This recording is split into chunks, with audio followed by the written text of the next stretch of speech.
Hi, it's your boy Jacob, and today we're talking about peace. Peace is proving you care more about each other than winning an argument. So, if you had an argument with someone and you feel like that relationship is broken, peace can help you rebuild that relationship. It's like building a bridge. Bridge. You can build a bridge out of anything. Legos, popsicle sticks, spaghetti, and even trash. Sometimes we throw things away without thinking about how much we really need them. So I'm going to recycle this big, beautiful bin of garbage by building a bridge. Let's do this!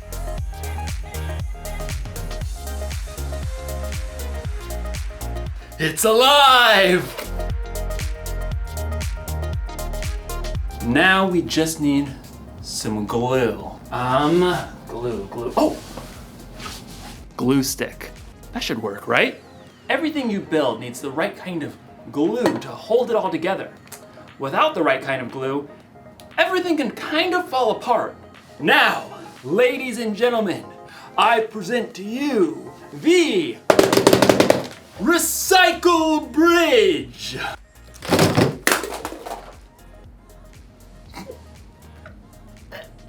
No! Why? You see, it's hard to make things stick together when you don't have the right kind of glue. As you'll discover in today's story, helping people stick together takes the right kind of glue too. So, stick around. You see what I did there? Stick. The Bible. It's 66 books of history, stories, letters, and poetry that fit together to form God's one big story. The epic adventure of how He created us and loves us so much that He made a way to rescue us. As we travel through the Bible, from Genesis to Revelation, we discover people who met God and found their lives changed forever. Now, for an amazing story, inspired by the book of Colossians, chapter 3, verse 15. In a letter written to the Colossian church, the Apostle Paul wrote, "Let the peace that Christ gives rule in your hearts. As parts of one body, you were appointed to live in peace and be thankful." Now let's see what that truth may look like played out in our lives today. Katie wiped the sweat from her forehead and took a long drink from her water bottle. How is it this hot in April? She looked back at the long patch of scrubby ground on the corner lot by Miss Watson's house. Her friends, Caleb and Nona, were both pulling weeds too. I thought we'd be done before lunch. It'll take us days to clear out all this brush. All three kids lived in the same neighborhood and were in Mr. Benson's 7th grade social studies class. It had been Katie's bright idea to start a neighborhood garden for their community service project. Well, we have to finish, unless you want to fail social studies. Even though the friends had been working for a couple of hours already, they'd only cleared the brambles from a small patch of land at the corner. Even when we finish pulling weeds, we still have to dig up the dirt. Yeah, and plant the seeds and water them and stuff. Look, we just need to get it done. I really want an A, okay? Let's use what we've cleared so far and pick one thing to plant. Sunflowers. What? They're big. They're bold. They'll brighten up the whole neighborhood. I don't want to plant flowers. Katie did a quick search on her phone for backup. Plus, you aren't supposed to plant sunflowers until summer. That's a big fat fail for class. Well, it feels like summer. We should plant a pumpkin patch. I mean, how awesome will it be to have all the little kids come right here to get their pumpkins in the fall? That's like half a year away. You guys. Plus 2 words, pumpkin pie. 2 more words, is disgusting. Katie jumped right between her sparring friends. You guys, we need something easy that will actually grow now, before the end of the school year. I looked it up.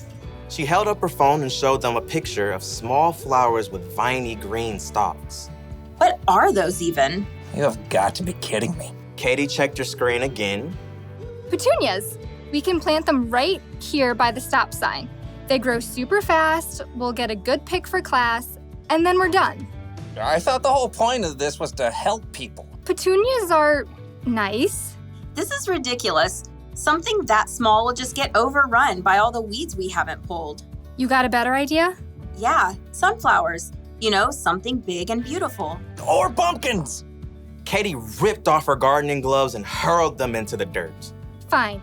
Do your own community service project. You're quitting the garden? It's not a garden, it's a weedy dirt patch. I'll do my own project. Katie grabbed her water bottle and her tools and stalked off. I cannot believe them. At home, Katie kicked off her muddy shoes and hurled her dirty gloves on the floor. How'd it go, sweetie? Awful. We hardly cleared any weeds, and Nona and Caleb wouldn't listen to my idea about what to plant. It is a pretty big project. I'm doing my own. Isn't it a group thing? Nona and Caleb don't even care about the grade. They want to do all this stuff with pumpkins and sunflowers and stuff we'll never even finish. I get it. It's a lot easier to keep it small, but it's up to you whether you want to hold on to being angry or go make this right with your friends. They started it. Look, God designed you to be at peace on the inside, peace with Him and with others. Okay, yeah, I don't know where to start. You could start with more help. I bet Miss Watson would be willing to lend a hand since that weedy patch is right by her yard. Maybe. Oh, and Mrs. Garcia is always trying to start a garden in their backyard, but she says it's too shady. Maybe she'd like to help. Katie nodded slowly. After lunch, she took a trip around the neighborhood and spotted Caleb shooting some hoops in his driveway. Then she dragged him across the street to knock on Nona's door. You realize I don't want to talk about this? I don't want to talk about this. Just give me a minute. Both of you, please. Caleb and Nona stared at Katie, arms crossed. I'm really sorry. I got so stuck on making an A that I didn't listen to your ideas. I was just so hot and frustrated. Katie's friends waited. I talked to Mrs. Watson and the Garcias and that family with the little kids by the stop sign. They all want a garden, like a big vegetable garden. They want to help us. Really? We could clear the lot pretty fast with that much help. And we can plant everything, tomatoes and beans and carrots and sunflowers and pumpkins and whatever people want to eat. We'll have to help keep it up over the summer, though. All the way to pumpkin season. Exactly. Okay, I'm in. Caleb gave Katie a high five. Then they both turned to Nona. She hesitated. Okay, sure, but you're not gonna get me to eat pumpkin pie, because sweet potato is way better. Deal. The Garcias can help out tomorrow afternoon, so we can get back to it then. Katie headed home, relieved that she was on good terms with her friends again and at peace on the inside. She was living out the truth of Paul's words. Let the peace that Christ gives rule in your hearts. As parts of one body, you were appointed to live in peace and be thankful. Some days, people are hard to get along with. Your sister spills milk on your homework.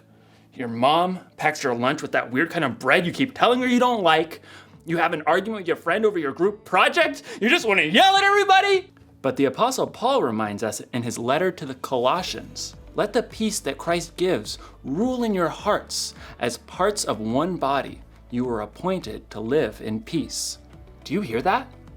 It's your job to make peace with the people around you.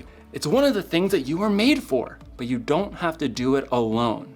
You can have the peace that Christ gives. That kind of peace is strong and powerful. It's the glue that holds relationships together. So, if your sister spills milk on your homework, be quick to forgive. If you're in an argument with a friend, be patient and listen. And if you feel like yelling at everyone,